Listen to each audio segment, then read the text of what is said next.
What's good, everybody? My name is Gentleman Jugg. And I'm Son. And welcome back to another Jugg and Son do WWE. What's good, boy? Nothing. I'm just gonna cut that out and make it sound like you were faster on that. That's just what I'm gonna do. Take me to Raw, son. Well, we started off with I want to say Bayley and Becky Lynch again.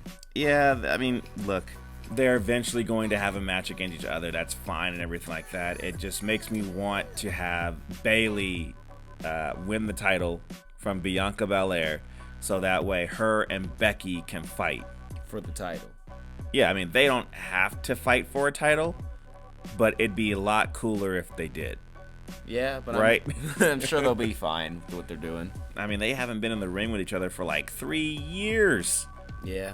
You know, I mean, what do you do with that? There's a lot of story there you could do. I'd like to see it, and I can't wait to see it. I'm pretty sure Damage Control is going to get involved with, though, and I don't want that so much, but I do want to see Becky and Bayley go at it. The man versus the role model. Yeah. You know, because at some point in time, they're going to become tag team champions. You just know. I can see it. I don't know what they'll be calling themselves by that time, but I could see that. The man model. Yeah. Roll man. The show actually started with the Bloodline showing up at the stadium, at the arena. On YouTube. Yeah, and Matt Riddle was just, flying through on his scooter. And they're like, hey, watch out. Where are you going? It reminded me of Stone Cold. They got uncomfortably mad. It reminded me of like Stone Cold with his sheriff thing that he like drove around Evolution. Yeah. And they got mad when he did that. Yeah. I was like, this is like the same thing except with the scooter. Your knowledge is showing. But for whatever reason, I think Elias came out of the tour bus that was near where the Bloodline parked their car, and Solo just jumped him from behind, and then they beat the hell out of him. They're like, get him, work him out. And they just kept hitting him over and over again. And Sami Zayn's like, I think he's hurt, guys. I think we got him. Yeah, and then Jay's like, that's a platinum record right there. Hey, you know what? It is a platinum record, and I would love to see it again. And I did watch it a couple times because it just made me laugh. I thought it was great. I like how they beat people up because they always just screaming, work him out. They putting in that work. They just yell at the person they're just beating up and just keep hitting him over and over again. Yeah. So, a triple threat match came through because I guess they're going to figure out who's going to be the women's #1 contender, which is cool. I believe the first one had Asuka, Rhea Ripley, and Bayley. And I did not think Bayley was going to win this, but it happened, so I was like, all right. I mean, she's getting a push, well, I guess I can't say she's getting a push. She's been done had a push, but she's getting more of a push, I guess. I don't know. But, hey, she won that one, and that match was actually really good. I like that match a lot. I think for me, like, she's slowly fading to the Seth Rollins role where, like, you're kind of like... You don't need to win a championship. You don't need a title, but, like, got a pretty good gimmick that works, and you can just kind of carry things when some people need entertainment. You're just kind of like, I can show up and kind of just do whatever, and it'll work. I can make it work. Yeah. Whereas, like, there was the second triple threat match with Alexa Bliss and Nikki Cross and the man Becky Lynch, and I didn't like this one so much. It's like that first one, I had no idea who was gonna win. The first one was actually really good, and I didn't know who was gonna win. This one, I kind of figured it was gonna be Becky, but it wasn't. It's actually Alexa Bliss, so she can take the L when Bayley beats her next week for #1 contender against Bianca, which is another match I don't want to see. I don't want to see this match again. What if Alexa Bliss wins? I find it okay, but I just don't see a face and a face fighting. This is where Bray Wyatt comes in.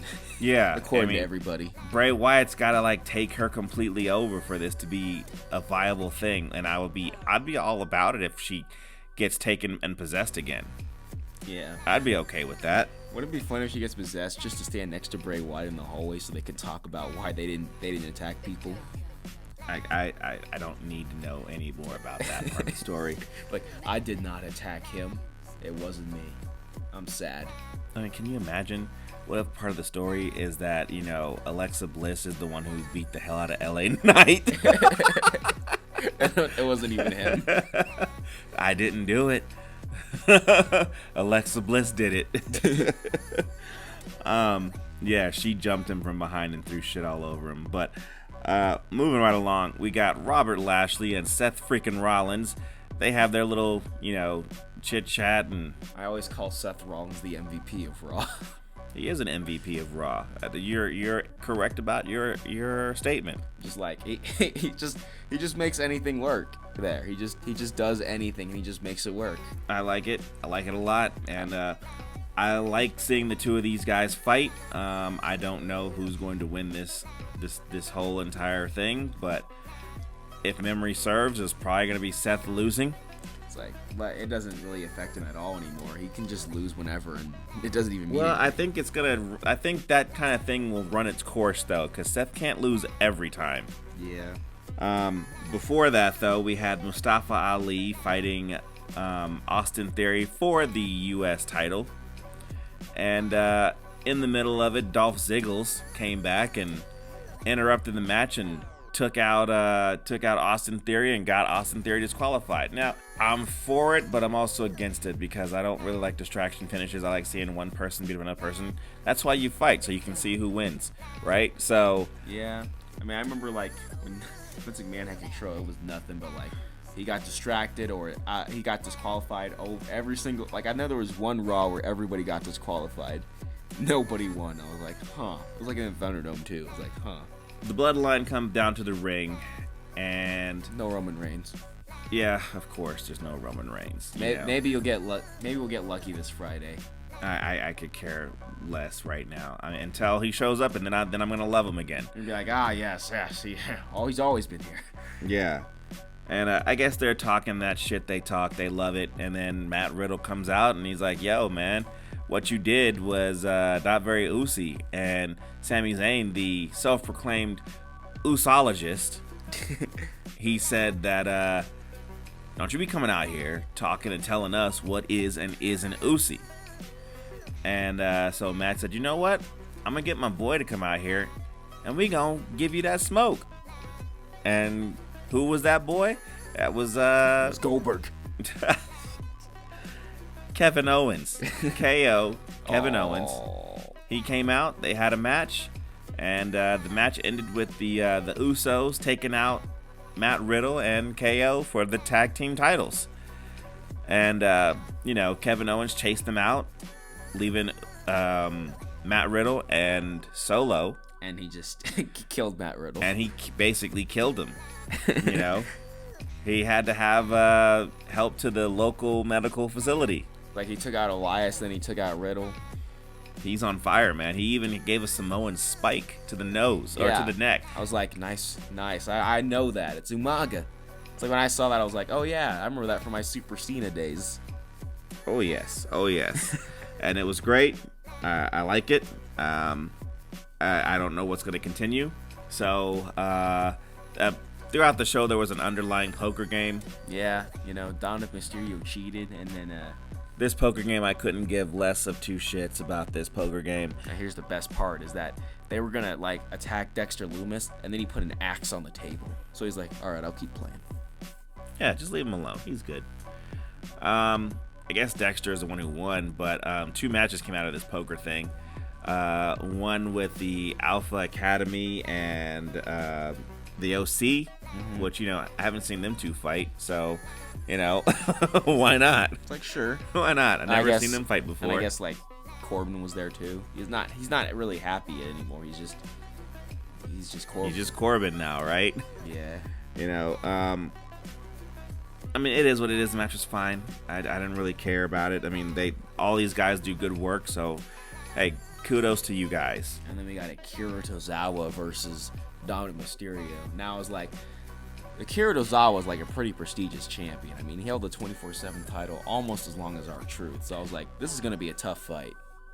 I don't know if he held it as long as R-Truth did. It's like almost as long. I mean, this is the guy who got eaten by a shark for that title, and he survived. He did get eaten by a shark. With his clothes intact. Yeah, and he survived, and then he won the title from R-Truth. Well, it is what it is. I could care less. I was like, Mysterio beating this guy really means a lot. Yeah, the Judgment Day came out with him, and of course they were distractions here and there. So that he needed distraction to beat the man who got eaten by a shark. Yeah, right. I mean, Akira Tozawa should be like the strongest person in WWE. He got eaten by a shark, and he's fine. I don't know what else to tell you on that. It's like Roman Reigns didn't get eaten by a shark, but he's also champion too. So But whatever. That's all I got about wrestling. How about you, son? I guess that's all I got. I think I just raw another good Raw. Yeah, it's pretty decent. Make sure you like, subscribe, do all the things that all the other YouTubers tell you to do. Check us out on Instagram. Check us out on Twitter. And make sure that you watch the next one, because the next one will be available when it's ready.